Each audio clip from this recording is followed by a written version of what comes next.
Сәлем достар, бүгін біз гүл туралы айтатын боламыз. Үйдің сәнін келтіріп қана қоймай, адам жанына жылылық, ұялатын қасиетке ие гүлдер өсірілу барысында да ерекше күтімді қажет етеді. Қарапайым үй жағдайында гүл өсіру үшін оның әдіс-тәсілдерін білген жөн. Оны қалай өсіру керек, қаншалықты жарық, температура керек, осы сынды түрлі сұрақтарға жауап бере отырып, гүл өсірудің қыр-сырына тоқталайық.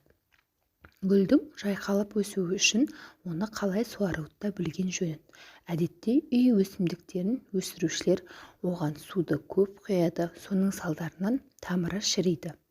Судың температурасы бөлме температурасына шамалас немесе одан 5-7 градус жоғары болу керек.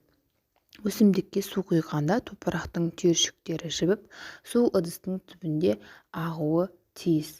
Тығыз топыраққа отырғызылған өсімдіктің аққан суы сол бойда, ал жеңіл топырақтың артық суы 30 минуттан немесе 1 сағаттан кейін төгіп тастайды. Кейбір ылғал сүйетін өсімдіктердің табанындағы үнемі су жатқаны дұрыс. Өсімдіктерді әсіресе күн ыстықта бүркіп суару қажет. Өсімдіктердің аптасына 1 рет жапырақтарын жұмсақ матамен немесе мақтамен жуып отырады. Өйткені жапырақтардың көздерін шаң басып ауруға тез шалдығады. Гүл өсіру үшін металл не сырланған ыдыстарды пайдалануға болмайды. Кактустар мен басқа суккуленттерді өсіру үшін пластмассадан жасалған ыдыстарды пайдалануға болады. Өсімдіктің ауруға шалдығуын болдырмау үшін алдымен ыдысты ыстық сумен мұқият жуады. Содан кейін дезинфекциялау қажет. Үй өсімдіктерін бөлменің кез келген жеріне қоя салмай, олардың жақсы өсуі үшін қандай күтім қажет екендігін біліп алған жөн. Кейбір гүлдер жылылықты сүйетін болса, кейбіреуі жарық сүйгіш болып келеді.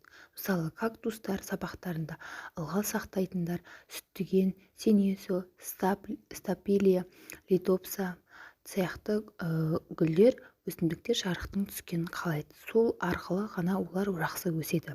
Сондай өсімдіктердің бірі өсірушілердің айтуынша аспарагус, бегония, глоксиния, сефалифия, фуксия, зукарис, пенеромия жарық сүйгіш қана емес, жарықтың шашырап түсуін қажет етеді.